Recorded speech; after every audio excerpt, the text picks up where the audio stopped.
이전 영상에서 아프가니스탄에서 미군이 철수하면 벌어지는 일에 대해 알아보았는데요. 현재 아프가니스탄은 미군이 철수하고 그들의 적이었던 탈레반이 정권을 장악했습니다. 그 이후에 미군에 협력했던 사람들은 총살을 당하고 있고 모두의 예상대로 여성들은 억압을 받고 있죠. 그렇다면 지금 미군이 자리 잡고 있는 대한민국, 바로 이 대한민국에서 미군이 빠지면 어떤 일이 벌어질까요? 우리의 적인 북한이 우리나라를 점령하게 되는 것일까요? 자, 오늘의 1급 비밀, 우리나라의 든든한 아군 주한미군이 대한민국에서 철수하면 벌어지는 일 편 지금 바로 시작합니다. 일단 주한미군이 빠진다 안 빠진다 얘기하기 전에 이 주한미군이 언제부터 그리고 왜 와 있는지는 알아야 되잖아요. 이들이 언제부터 한국에 주둔하기 시작했냐면 바로 제2차 세계대전이 끝난 이후부터입니다. 그때부터 지금까지 거의 쭉 있었던 거지. 병력도 뭐 정확하게 측정할 수는 없지만 대략 28,500명 정도라고 하는데, 이런 미군의 군사 조직이 왜 한국에 있는 걸까요? 때는 아직 한국 전쟁이 발발하기 전, 여러분들도 다 아시다시피 제2차 세계대전이 끝이 나고 초강대국 미국과 소련이 한반도를 남과 북으로 나눴습니다. 남쪽은 미국이, 북쪽은 소련이 맡으면서 한반도는 절반으로 갈라지게 되죠. 이때부터 한국에 주한미군이 있었던 건데, 당시에는 지금의 약 3배인 77,000여 명의 주한미군이 주둔해 있었습니다. 얘네들은 대한민국 정부 수립 때까지 남아있다가 한 500명 정도만 남겨둔 채 사실상 철수를 하게 되죠. 남한이 정부도 세웠고 주한미군 돈도 많이 들고 하니까 철수를 했던 거지. 그리고 당시까지만 해도 북한이 남한을 쳐들어올 거라고는 예상하지 못했던 일입니다. 실제로 소련도 김일성이 남한을 쳐들어가자라고 했을 때 계속 빠꾸 시켰다고 하니까. 그런데 바로 다음 연도인 1950년 미군 다 빠졌네? 요거이 딱 전쟁 각이구만 기래. 이런 식으로 북한은 당시 주한미군이 빠진 틈을 타서 6.25 전쟁을 일으키는데요. 김일성이 소련과 중공군의 지원을 받아 남한을 정복하려고 했던 거죠. 아니 스탈린 동무, 우리 힘 합치면 남한 놈들 모조리 다 쓸어버릴 수 있습니다.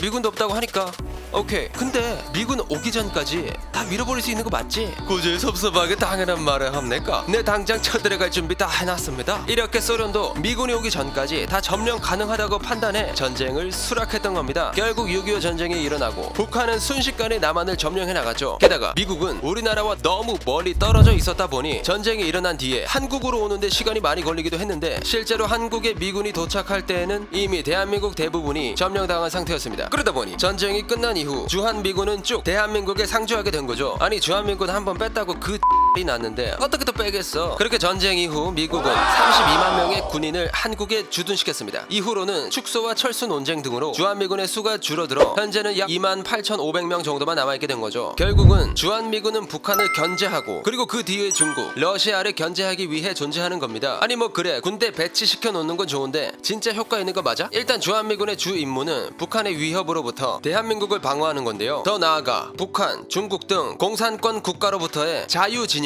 보호하는 역할을 하죠. 실제로 주한미군의 존재 자체만으로도 북한 견제가 가능했던 적이 있는데, 그때가 바로 2015년 DMZ 목함 지뢰 매설 사건이 벌어졌던 때입니다. 우리 측 비무장 지대에 매설된 지뢰가 폭발하면서 우리 군 부사관 2명이 중상을 입었던 사건이었죠. 이 조사 결과 북한의 소행이라는 것이 밝혀지고 우리나라는 대북 방송을 재개했는데요. 당시 북한은 뻔뻔하게 자신들의 소행임을 부인했습니다. 아니 우리가 했다는 증거 있습니까? 증거 가져와 보시라요. 그리고는 한국 영토를 향해 포를 발사했습니다. 아니 지뢰 매설해놓고 이 X를 하니까 빡이 안 칠 수 없잖아요. 그래서 대한민국도 북한에 계속 끌려다니면 안 된다 라고 하면서 한국군도 포를 발사했습니다. 당시에는 진짜 곧 전쟁이 일어나도 이상하지 않을 정도로 위기 일발의 상황이었죠. 그런데 그때 등장한 게 누구냐? 바로 주한미군. 주한미군의 다연장 로켓이 통일대교를 지나 최전방으로 이동하는 모습이 포착됩니다. 이 모습이 찍힌 사진이 대대적으로 보도되면서 북한은 똥줄을 타기 시작하는데요. 아니 난 도발만 하려고 했는데 너네가 오면 안 되는 거 아니네. 이러다 진짜 X다는 거 아니네. 이렇게 더 지랄을 했다간 북한 정권이 무너지겠다라는 생각이 들었던 거지.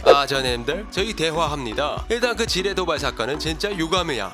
그러니까 그 미군 좀 어떻게 해보시오. 결국 이렇게 북한이 꼬리를 내리고 사건은 마무리되었죠. 이 사건만 봐도 주한미군의 힘이 얼마나 강력한지 알 수 있었습니다. 이렇게 대한민국은 주한미군 덕에 북한의 위협으로부터 나름의 평화를 유지해오고 있었죠. 하지만 최근 중국과 북한에 대한 우리나라의 행보는 미군이 거슬릴 수밖에 없어 보이는데, 이런 상황이라면 미군이 확 그냥 주한미군 빼버리는 거 아니야? 라고 생각하실 수도 있습니다. 그런데 이 주한미군이 미국에게 가져다주는 이익 역시 존재하고 있죠. 일단 중국을 견제하는데 가장 중요한 역할을 하는 게 바로 주한미군입니다. 현재 중국의 힘이 점점 성장해 나가고 있잖아요. 그런 상황에서 주한미군의 견제가 아주 큰 역할을 하고 있죠. 만약에라도 중국과 무력으로 충돌할 경우 빠르게 대응할 수도 있는데 실제로 주한미군에서 바로 미사일을 쏘면 베이징까지는 손쉽게 날릴 수 있다고 하죠. 그리고 중국뿐만 아니라 북한의 도발에도 효과적인 대응을 할 수 있습니다. 실제로 한 군사 전문가에 의하면 북한에서 미 본토로 미사일을 발사하면 알래스카에서 탐지하는데 15분이 걸린다고 하는데 한국에서 주한미군이 탐지하면은 8초 만에 가능하다고 하죠. 그러다 보니 미국과 중국의 경쟁 속에서 한국이 중국 견제를 위한 최고의 카드로 사용되고 있다고 해도 과언이 아닙니다. 결국 미국이 주한미군의 수를 감축시킬 수는 있어도 아프가니스탄처럼 아예 철수를 할 가능성은 그렇게 높은 상황이 아니라는 거죠. 그런데